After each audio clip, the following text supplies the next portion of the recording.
তাণ্ডব টিমের তরফ থেকে চলে এলো অফিসিয়াল ওয়ার্নিং। হ্যাঁ, তাণ্ডব টিম কিন্তু বসে থাকার পাত্র নয়, তারা কিন্তু একটা ওয়ার্নিং দিয়েছে। এই ওয়ার্নিং যদি তোমরা না শোনো বা কেউ যদি এই ওয়ার্নিংটা লঙ্ঘন করার চেষ্টা করে, তাহলে তার বিরুদ্ধে আইনি ব্যবস্থা নেওয়া হবে, তার জেল পর্যন্ত হতে পারে। তোমাদেরকে মনে করিয়ে দিই, সুড়ঙ্গ সিনেমা, সুড়ঙ্গ যারা প্রডিউস করেছিল, তাণ্ডবেরও প্রডিউসার কিন্তু একই, ঠিক আছে?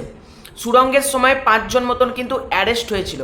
তাণ্ডবের ক্ষেত্রে কিন্তু টিম আরও কঠোর থেকে কঠোরতর স্টেপ নিতে চলেছে। তো তাণ্ডব টিম একটা ওয়ার্নিং দিয়ে লিখেছে, চলো চট করে পড়ি।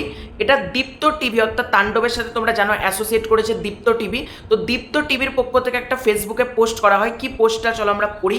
প্রিয় সাকিবিয়ান এবং দর্শকবৃন্দ, অনুরোধ থাকলো দয়া করে হলে বসে তাণ্ডব সিনেমার কোনো অংশ মোবাইলে ভিডিও করে সোশ্যাল মিডিয়ায় পোস্ট বা শেয়ার করবেন না।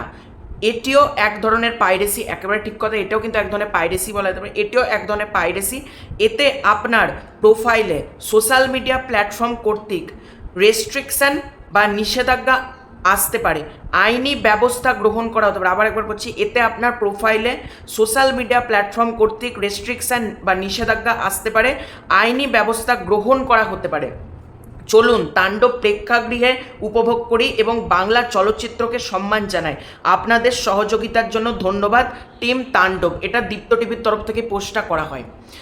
তোমরা যারা আপলোড করছো সোশ্যাল মিডিয়া করতে রেস্ট্রিকশান, অর্থাৎ স্ট্রাইক আসতে পারে কিন্তু, এবং পেজ বলো বা ইউটিউব চ্যানেল যেটাই হোক না কেন সেটা কিন্তু ব্লক করে দেওয়া হবে। টিম থেকে কিন্তু এতটাই কঠোর পদক্ষেপ নেওয়া হয়েছে যে এই জাতীয় কোনো ভিডিও আপলোড করলেই সাথে সাথে কিন্তু টিম সেটা ব্লক করে দেবে, পেজ হোক ইউটিউব চ্যানেল হোক যেটাই হোক না কেন, কপিরাইট স্ট্রাইক কিন্তু পাঠানো হবে। এরপরেও যদি কেউ না শোনে, তাকে কিন্তু আইনের দ্বারস্থ, তাকে কিন্তু অ্যারেস্টও করা হবে। সুতরাং তাণ্ডব টিম একটা বড় সড়ো কঠোর পদক্ষেপ নিয়েছে বলা যেতে পারে। এটা প্রচণ্ড ভালো একটা পদক্ষেপ ছিল, কারণ বরবাদের সময় আমরা জানি পদক্ষেপটা নেওয়াই হয়নি, তাই জন্য বরবাদ কিন্তু পুরোটাই লাস্ট মধ্যে এইচডি প্রিন্ট বেরিয়ে গেল। কিন্তু তাণ্ডব টিম কিন্তু এই ব্যাপারে প্রচণ্ড সচেষ্ট বলা যেতে পারে। এবং আমি প্রত্যেককে অনুরোধ করবো, প্লিজ কেউ মোবাইলে ভিডিও করে ইউটিউব হোক, ফেসবুক হোক, ইনস্টাগ্রাম হোক, টিকটক, কোথাও আপলোড দিও না। তোমরা ভিডিও করছো নিজেরা দেখো, কিন্তু আর বাদ বাকি কাউকে কিন্তু এগুলো শেয়ার করো না। তাণ্ডব টিম কিন্তু এটা জানিয়েছে।